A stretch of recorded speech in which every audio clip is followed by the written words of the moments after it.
நாம் பார்க்கவிருப்பது 7ஆம் வகுப்பு முதல் பருவம் சமூக அறிவியல் பாடப்புத்தகத்தில் குடிமையியல் பகுதியில் உள்ள யூனிட் 2 அரசியல் கட்சிகள்.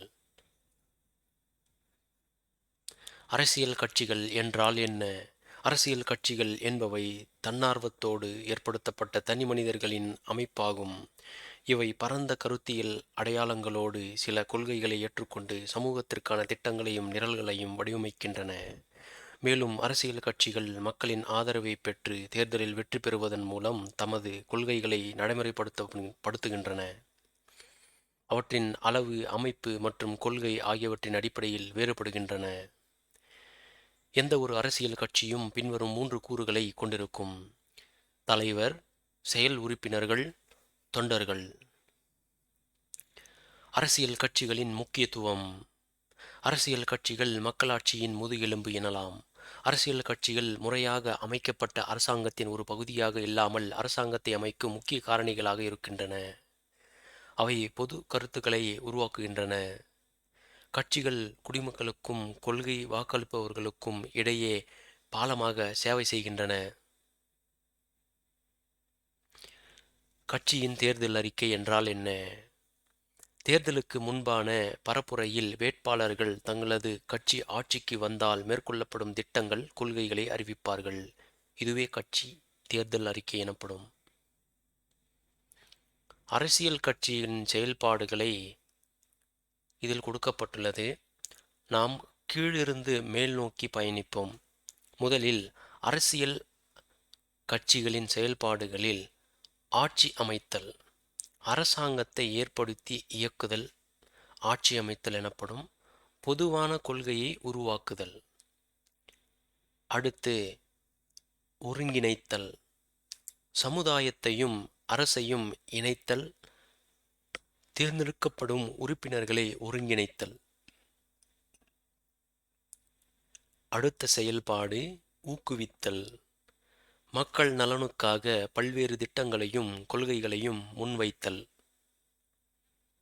அடுத்தபடியாக ஏற்பாடு செய்தல், அரசியல் பிரச்சாரம், பேரணி ஆகியவற்றை ஏற்பாடு செய்தல், தேர்தலில் வெற்றி பெற தேர்தல் அறிக்கையை வெளியிடுதல். அடுத்த செயல்பாடு பரிந்துரைத்தல், தேர்ந்தெடுக்கப்பட்ட அலுவலகத்திற்கு தனிநபரை பரிந்துரைத்தல். அடுத்த செயல்பாடு வழங்குதல், நேர்மையான எதிர்ப்பு, பொறுப்புடைமையும் ஸ்திரத்தன்மையும் வழங்குதல். அடுத்து கட்சி முறைகளின் வகைகள். 3 வகையான கட்சி முறைகள் நடைமுறையில் இருக்கின்றன. 1. ஒரு கட்சி முறை. 2. இரு கட்சி முறை. 3. பல கட்சி முறை. முதலில் நாம் ஒரு கட்சி முறை என்றால் என்ன என்பதை பார்ப்போம். இம்முறையில் ஒரே அரசியல் கட்சி மட்டும் அரசாங்கத்தை ஏற்படுத்தும் உரிமையை கொண்டிருக்கும். இவ்வகையான ஒரு கட்சி முறை சீனா, வடகொரியா மற்றும் கியூபா ஆகிய நாடுகளில் நடைமுறையில் இருக்கின்றன. இரு கட்சி முறை என்றால் என்ன? இம்முறையில் 2 கட்சிகள் அதிகாரத்தை பங்கு கொள்ளும் வகையில் ஏற்படுத்தப்பட்டிருக்கும். இவற்றில் ஒன்று ஆளும் கட்சியாகவும் மற்றொன்று எதிர்க்கட்சியாகவும் செயல்படும். இரு கட்சி முறை பிரிட்டன், அதாவது தொழிலாளர் கட்சி மற்றும் பழமைவாத கட்சி, அமெரிக்க ஐக்கிய நாடுகளில் குடியரசுக் கட்சி மற்றும் ஜனநாயக கட்சி என காணப்படுகின்றன. பல கட்சி முறை என்றால் என்ன? அதிகாரத்திற்கான போட்டி 3 அல்லது அதற்கு மேற்பட்ட கட்சிகளுக்கிடையே இருக்குமாயின் அது பல கட்சி முறை என அழைக்கப்படுகிறது. இம்முறை இந்தியா, பிரான்ஸ், ஸ்வீடன், நார்வே உள்ளிட்ட நாடுகளில் காணப்படுகிறது. இந்தியாவில் அரசியல் கட்சி முறை. இந்தியாவில் கட்சி முறை 19ஆம் நூற்றாண்டின் பிற்பகுதியில் தோன்றியது. கூட்டாட்சி அமைப்பின் பின்பற்றும் நாடுகளில் இருவகையான கட்சிகள் காணப்படுகின்றன. உண்மையில் இந்தியாவில் உலகின் அதிக எண்ணிக்கையிலான கட்சிகள் காணப்படுகின்றன. இந்தியாவில் கட்சிகள் 3 படி நிலைகளை அமைந்திருப்பதை நாம் காணலாம். அவை தேசிய கட்சிகள், மாநில கட்சிகள், பதிவு செய்யப்பட்ட அங்கீகரிக்கப்படாத சுயேட்சைகள் ஆகும். ஒவ்வொரு கட்சியும் தேர்தல் ஆணையத்தில் பதிவு செய்து கொள்ளுதல் வேண்டும். அடுத்து கட்டத்தில் கொடுக்கப்பட்டுள்ள தகவல். தேர்தல் ஆணையம் சட்டப்பூர்வ அமைப்பு. இந்திய தேர்தல் ஆணையம் தேர்தல்களை நடத்துவதற்கு அதிகாரம் கொண்ட ஒரு சுதந்திரமான சட்டப்படியான அரசியலமைப்பு ஆகும். இதன் தலைமையிடம் புதுதில்லியில் அமைந்துள்ளது. அடுத்து இந்தியாவில் அரசியல் கட்சிகளை அங்கீகரிப்பதற்கு இந்திய தேர்தல் ஆணையம் சில விதிமுறைகளை வகுத்துள்ளது. அதாவது தேசிய கட்சிகள் மற்றும் மாநில கட்சிகளுக்கு சில விதிமுறைகள் உள்ளன. அதில் நாம் முதலில் தேசிய கட்சிகளின் விதிமுறைகளை பார்ப்போம். மக்களவைத் தேர்தலில் அல்லது 4 மாநிலங்களுக்கான சட்டமன்ற தேர்தலில் செல்லத்தக்க மொத்த வாக்குகளில் ஒரு கட்சி 6% வாக்குகளை பெற்றிருத்தல் வேண்டும்.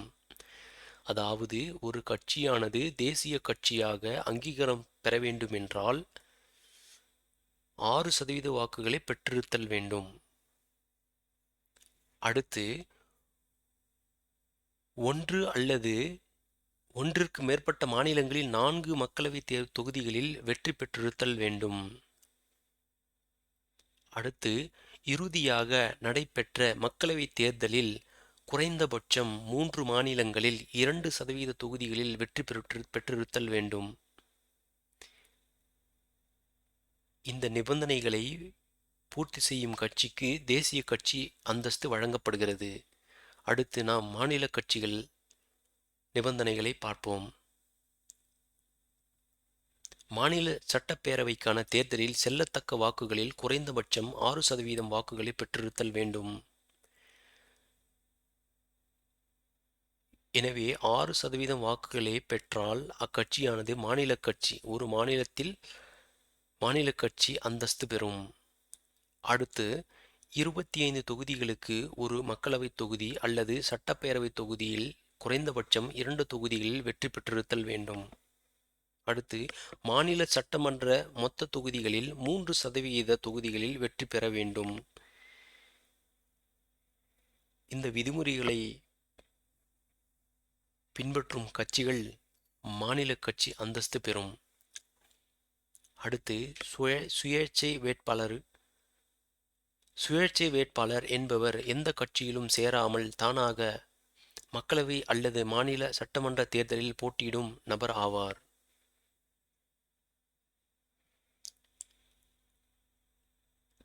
தேர்தல் குழு சின்னங்கள். 1968ஆம் ஆண்டின் தேர்தல் சின்னங்கள் ஆணையின்படி ஒதுக்கப்பட்ட சின்னங்கள் மற்றும் ஒதுக்கப்படாத சின்னங்கள் என்று 2 வகை உள்ளது.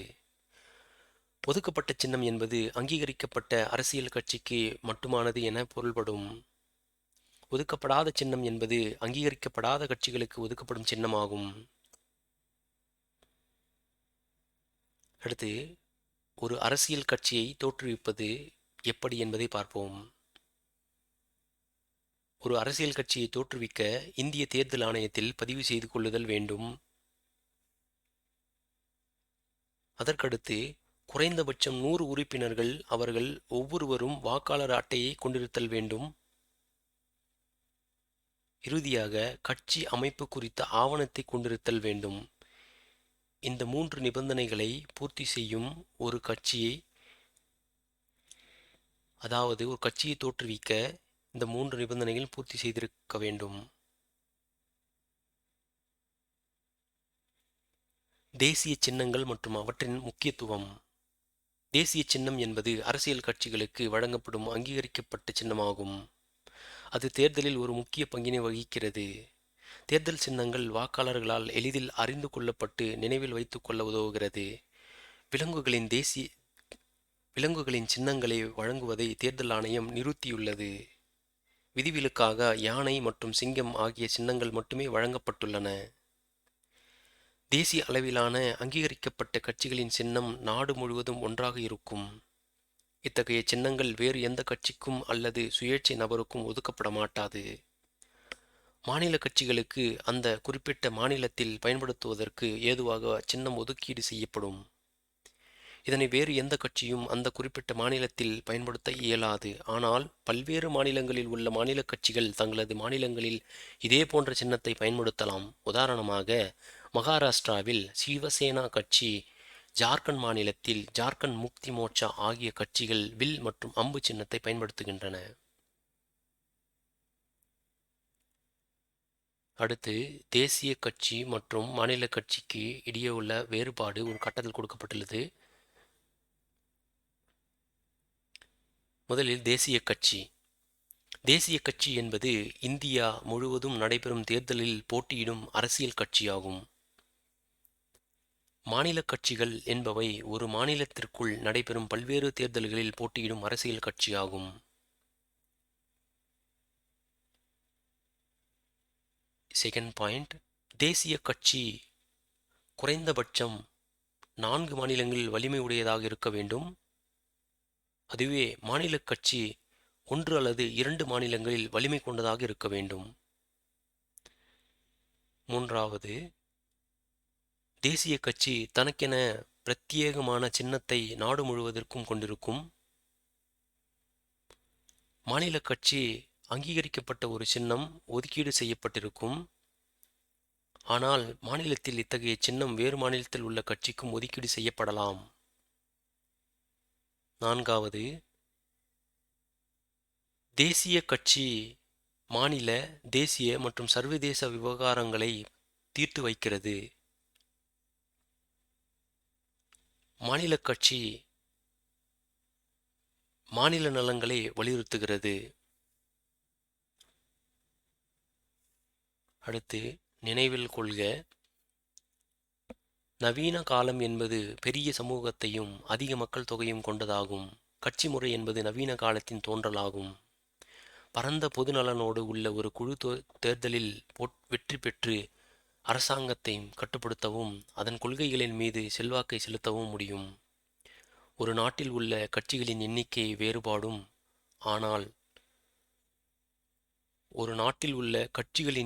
வேறுபாடும் ஆனால் பொதுவாக 3 வகையான கட்சி முறைகள் காணப்படுகின்றன. அவை ஒரு கட்சி முறை, இரு கட்சி முறை மற்றும் பல கட்சி முறை. இந்தியாவில் பல கட்சி முறை நடைமுறையில் உள்ளது.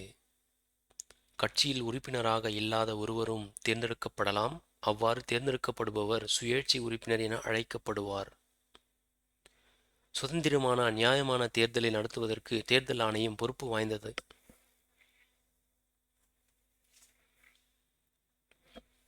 அடுத்து, கலைச்சொற்கள். மக்களாட்சி, democracy, government by the people.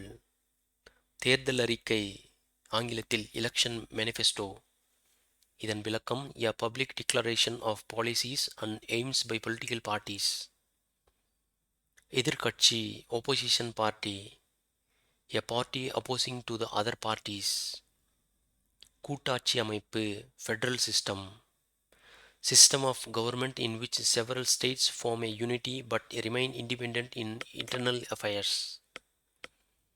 தேர்தல் ஆணையம், election commission, a body for implementation of election procedures. தேர்தல் சின்னங்கள், electoral symbols, symbols allocated to political parties. அமைச்சர், cabinet minister, member of parliament or legislative assembly cabinet. சரியான விடையை தேர்வு செய்க. முதலாவது கேள்வி, இரு கட்சி முறை என்பது 2 பெரிய அரசியல் கட்சிகள் தேர்தலில் போட்டியிடுவது. இரண்டாவது கேள்வி, இந்தியாவில் காணப்படும் கட்சி முறை பல கட்சி முறை. மூன்றாவது கேள்வி, அரசியல் கட்சிகளை அங்கீகரிக்கும் அமைப்பு தேர்தல் ஆணையம். நான்காவது கேள்வி, அரசியல் கட்சிகள் பொதுவாக இதன் அடிப்படையில் தோற்றுவிக்கப்படுகின்றன? பொதுநலன் கருதி. ஒரு கட்சி முறை எங்கு நடைமுறையில் உள்ளது? சீனா. இத்துடன் யூனிட் 2 முடிவடைந்துவிட்டது. மீண்டும் நாம் யூனிட் 3 சந்திப்போம்.